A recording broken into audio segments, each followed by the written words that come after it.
Pokémon Go digital popularity is also warping real life. The Pokémon Go craze has sent legions of players hiking around cities and battling with pocket monsters on their smartphones. It marks a turning point for augmented reality, or technology that superimposes a digital facade on the real world. But the game's popularity has created unintended consequences in everyday life, from annoyed property owners dealing with hordes of monster hunters to store owners using the game to attract customers.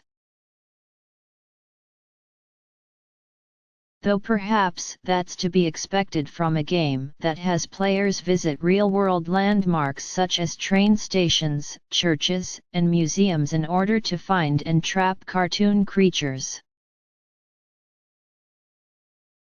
Here's a look at some of the bigger questions that have emerged since the game went live last Wednesday. Can digital lures lead to real cash? Some shops are exploring ways to use Pokémon Go to drum up business.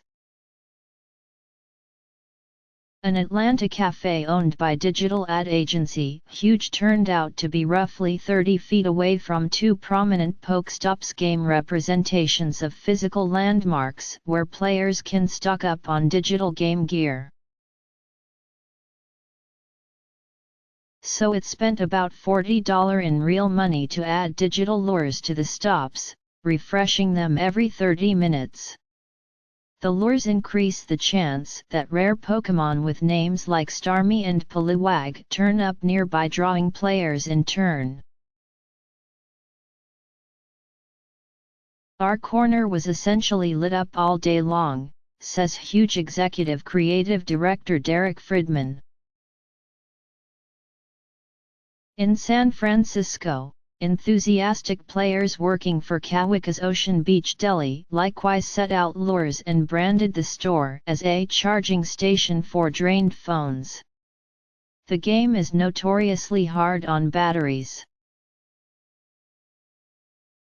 Given that the shop is bracketed by Pokestops on one side and a battle arena on the other, players have no choice but to walk past us, says owner David Nottage III.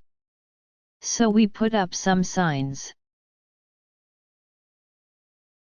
The deli plans additional Pokémon-related activities in the future.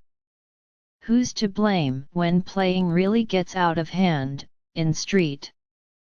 Louis, police say robbers perched near attractive digital spots to rob players engrossed in the game. Another man who lives in a former church says his home, now also a Pokestop, has become a digital magnet for Pokémon Go players, who sometimes block his driveway and passing traffic as they pull over to stare at their phones. A 21-year-old player in Forest Grove, Oregon, even shrugged off a stab wound to continue his gaming. He approached a stranger on the street and asked him if he was playing, too, police say. The other man then stabbed him. Police say the player described his attacker, refused treatment, and continued on his Pokémon hunt. Phoenix police are telling people not to trespass while playing the game. New York's subway is warning people not to jump onto the tracks to chase digital rat-attas. The National Safety Council implored players not to play and drive. The U.S. Holocaust Memorial Museum in Washington, D.C. called playing the game inside its walls extremely inappropriate and is trying to remove itself from the game. At the Associated Press Bureau in Los Angeles, an outdated reference to a statue no longer on the property beckons Pokémon players in from the street. Todd Richmond, a director at the Institute for Creative Technologies at the University of Southern California, says a big debate is brewing over who controls digital assets associated with real-world property. This is the problem with technology adoption. We don't have time to slowly dip our toe in the water, he says. Tenants have had no say, no input, and now they're part of it. How big can augmented reality get? Stock in Nintendo, which part owns Pokémon Go, jumped 25% on Monday and another 13% Tuesday, adding nearly $8 billion to its market value as investors assessed the breakout game. But Jefferies analyst Atul Goyal says that's just the beginning.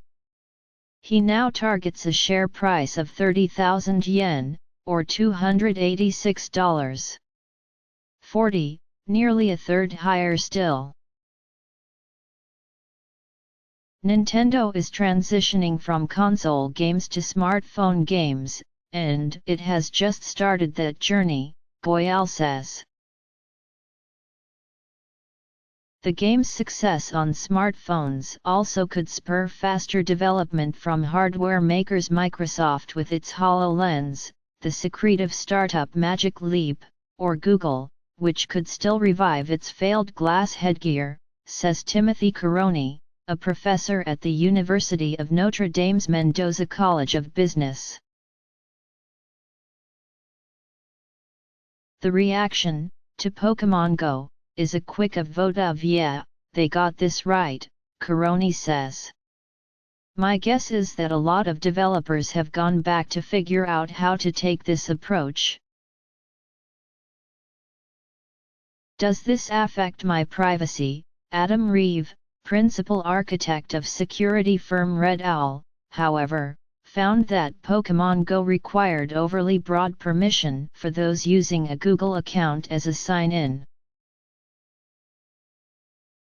Even setting aside the location data collected by the app, he said, the app is a huge security risk. He noted the app, in theory, could allow Pokémon Go to read one's Gmail, send email as you, and access your Google search history.